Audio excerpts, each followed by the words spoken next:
Hey guys, Comic Boom here to review my top 10 one-shots of 2018. These are my favorite one-shot stories of 2018. Basically, they're stories where you can pick up the individual issue and you can read a story that essentially has a beginning, a middle, and an end. Now, there's some slight caveats to that. I cheated a bit on maybe one or two of them, but I consider them one-shots because any comic book that you can pick up and not know anything about the larger context of the story, in my view, is a one-shot. That meets the definition. Can you get a satisfying read, not knowing anything about the larger narrative, by just reading that individual comic book? If it meets that definition, in my mind, it's a one-shot, and it's my channel, so I get to set the rules. So without further ado, here's my list of the top 10 one-shots of 2018. Coming in at number 10 is the infamous Wedding Issue. Now, I know you guys are thinking that, I may have been pretty hard on that Wedding Issue, right? That's right. I was pretty hard on it, and I know, but sometimes a Wedding Issue is just the art's so good that you got to give it credit, right? Right? Just kidding. This is the Wedding Issue I'm talking about. X-Men Gold number 30. This was a fantastic issue. Written by Guggenheim. Art by the amazing David Marquez, who also did some amazing art on The Defenders in 2018, which made my top 35 list. And this is just a great issue. This is a one-shot. I know nothing about the X-Men. I know very little about the X-Men. I could care less about the X-Men. But I enjoyed reading this. This was like it was like watching a nice, enjoyable... It was like watching a 15-minute sequence of a nice scene in a movie where, there's some misdirection. You think two people are getting married, a little bit of a romantic comedy going on, and it ends up that, of course, Kitty Pryde and Colossus don't end up getting married. It ends up being Rogue and Gambit. And it actually led to me picking up the Rogue and Gambit series because of this one-shot issue. I enjoyed it that much. It's a great little one-shot story. I didn't need to know anything about the convoluted mess of the X-Men history and stories and all that stuff. I still don't collect X-Men, and I doubt I ever will. But I'm collecting Rogue and Gambit, and I'm enjoying that. And so I'm collecting bits and pieces of it, all because of this one-shot. It's a great thing. Pick it up. This is the Wedding Issue of the year as far as I'm concerned. Certainly surpasses the Batman 50 with the non-wedding, which was complete false advertising. And then, of course, it certainly beats the Thing's wedding to his girlfriend Alicia, which was not particularly well done, I think, in Fantastic Four, which, by the way, I've stopped collecting because I've had enough of it. But in any event, that's my number 10. So number 9 on my list, there it is, Teen Titans number 25. This is a great issue because it's an origin issue for Crush. Lobo's daughter Crush. Who would have thought that that this would be a fun issue? But it is. You don't need to know anything else about Crush. This tells the whole issue. She's a kick-ass, badass-looking character, Crush, and she's got an interesting origin here in that it's almost like a schizophrenic, psychotic Superman origin. She's Lobo's illegitimate daughter, basically thrown on Earth and raised by, if you can believe it, drug addicts. Drug-addicted parents, and yet somehow in that mess of a synopsis I just gave you, it's a story about family and love and about the trials and tribulations of just plain getting older and making the best you can out of the life that you have. This is a really great story. It's written by Adam Glass. Robson Roca does the art's fantastic on the pencils. And I got to tell you, the entire creative team in this issue 25, it's a one-shot. It's $4.99. Very well done. Adam Glass is hitting it out of the park with Teen Titans. Highly recommended. It's a one-shot. And don't be surprised if you find yourself wanting to collect Teen Titans after reading this one-shot. I was already on board, but you guys give this one-shot, give this issue 25 a chance. It's a self-contained issue. It's really good. Check it out. All right, number 8 on my top 10 one-shots of 2018 is The Batman Who Laughs. I've done a whole video on this, guys. I could talk forever on it again. Scott Snyder does a great job. He introduced The Batman Who Laughs in the Pages of Metal. It's a fascinating new character. It's basically like a corrupted Bruce Wayne. Imagine a Batman with no moral code. That's The Batman Who Laughs. Great story. The artist is by Jacques. So much can be said about this. Now, you might think, well, this isn't a one-shot. Why is it on my list? Because you can read this and enjoy it, and you don't really need to read anything else. Now, does it end on a cliffhanger? Yes, it does. It basically ends with Batman becoming his own version of a Batman who laughs, and it teases what's to come. But the bottom line is, this still meets my definition of a one-shot because it's just plain enjoyable. And when something whets your appetite that much, I don't care, man. It's a one-shot because it accomplishes what it needs to accomplish. It's that good.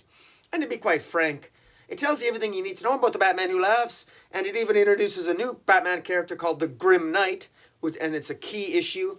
So this meets my definition of a one-shot when it's that good and whets the appetite that much. Even if you don't collect the previous 5 issues, the subsequent 5 issues, which of course you will if you pick this one up, you already know enough about the Batman who laughs that you're going to know enough going forward, even if you don't understand, or even if you don't follow this story till its natural ending. So I don't care. This is just that good an issue. I'm putting it in there whether you like it or not. It's my channel. All right.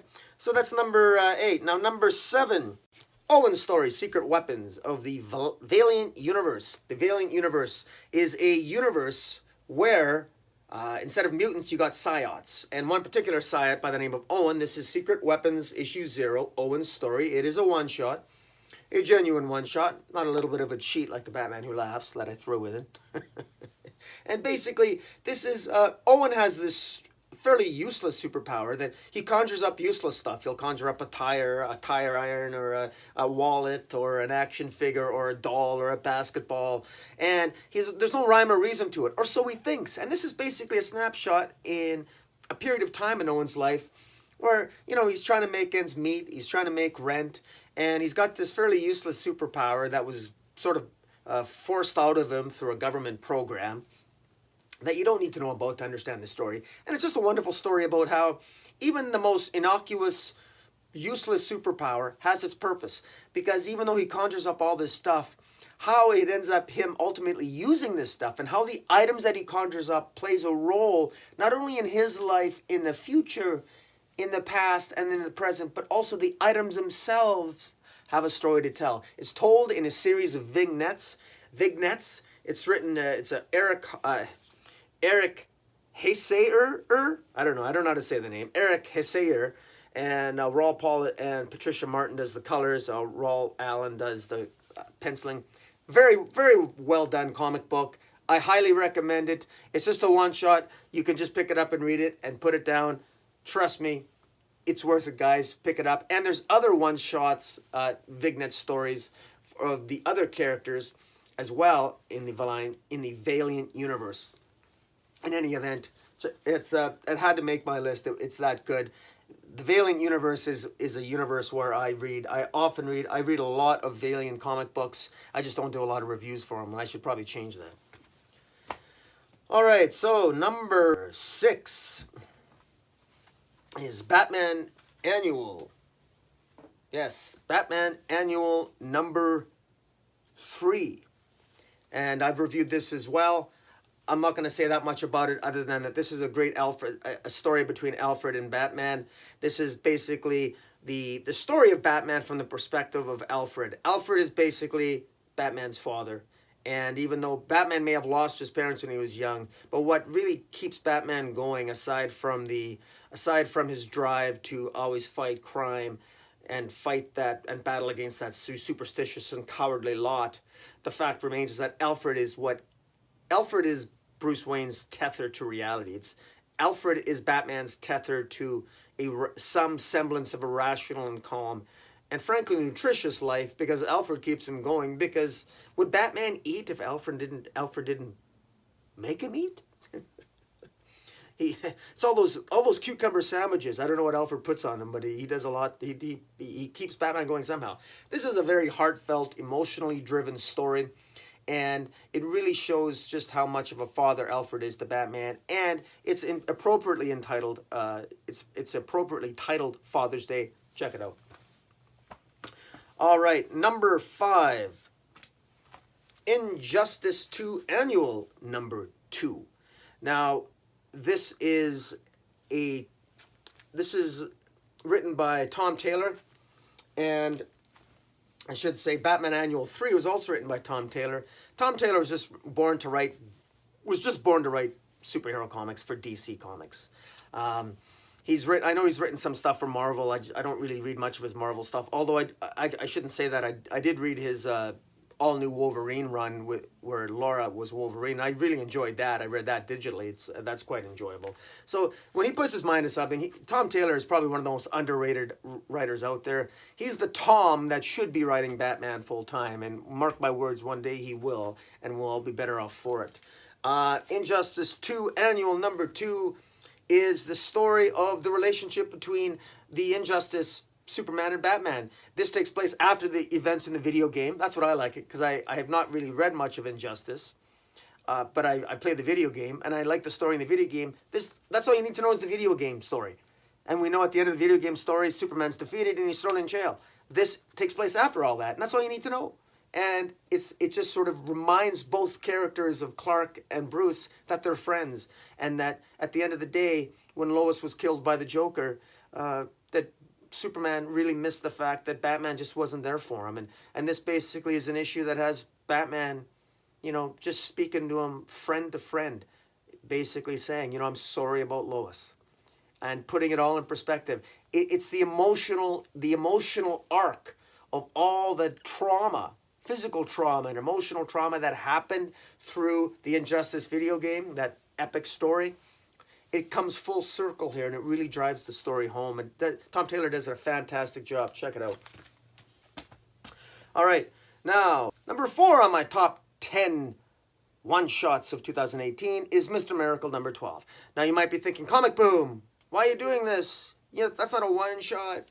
But yes, it is. It's a one-shot. It's a one-shot because you don't need to read any of the previous 11 issues to grasp what's going on here. You really don't. Because this is all taking place in Scott Free's head. It still has a wonderful message about embracing life, and that the anti-life is simply fear that we all have. And it's how you overcome it. How do you overcome it? It's simple. You keep living life. You keep living those mundane things in your life. You love your wife, love your kids. Do what you got to do. You keep moving forward. That's what you do. That's the message of Mr. Miracle. It's not rocket science, guys. And this issue 12 basically sums it all up. If there was one issue that you had to get to appreciate Mr. Miracle, you could just pick up issue 12. That's why I'm calling it a one-shot. And again, it's my channel. I can do that. So Mr. Miracle number 12, that meets all that. Tom King did a good job with this series.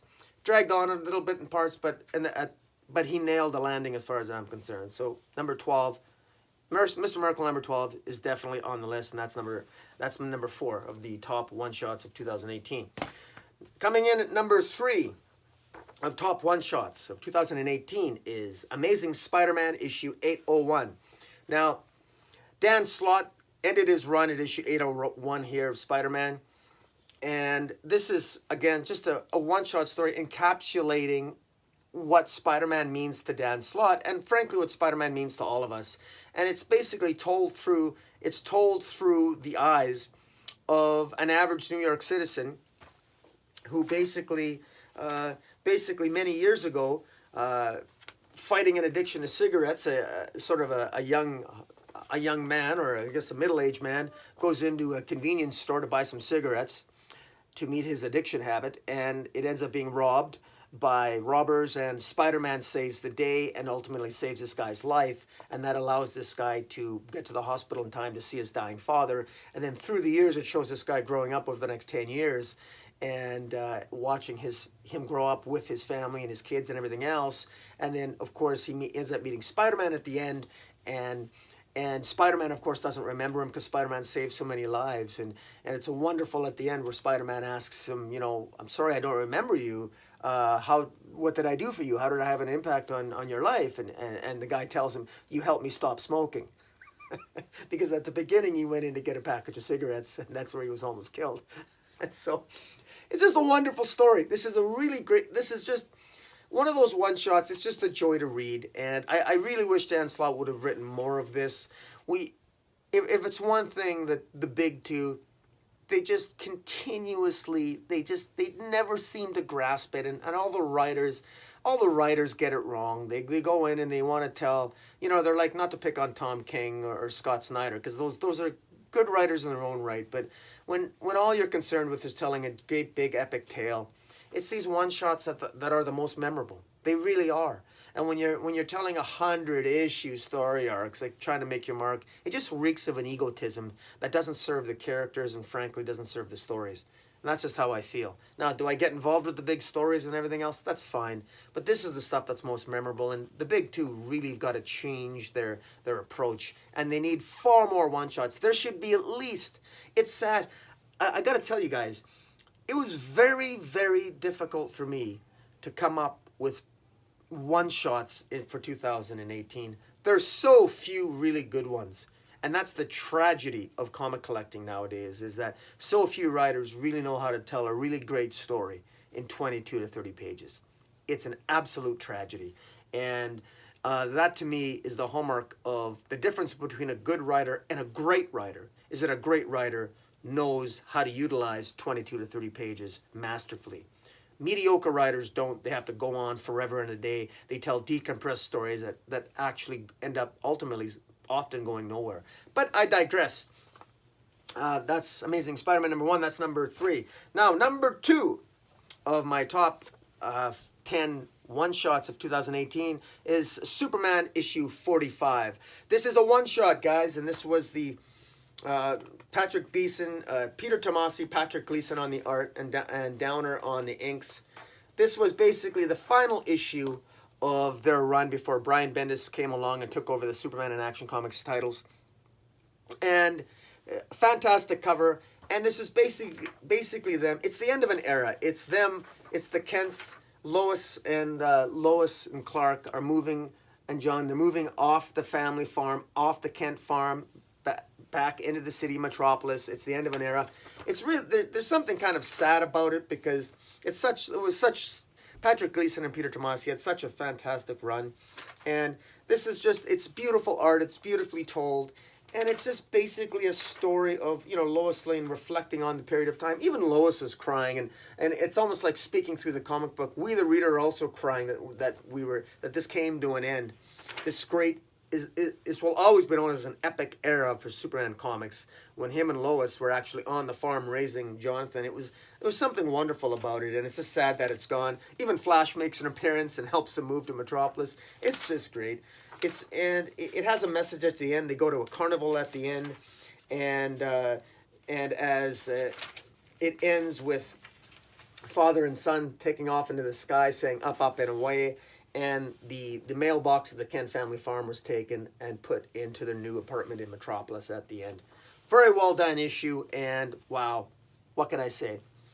Now, that leads into my favorite one-shot of 2018, and I consider this a one-shot, and I'm bending the rules here, but the winner for me, for top one-shot of 2018, is The Mighty Thor, issue 704.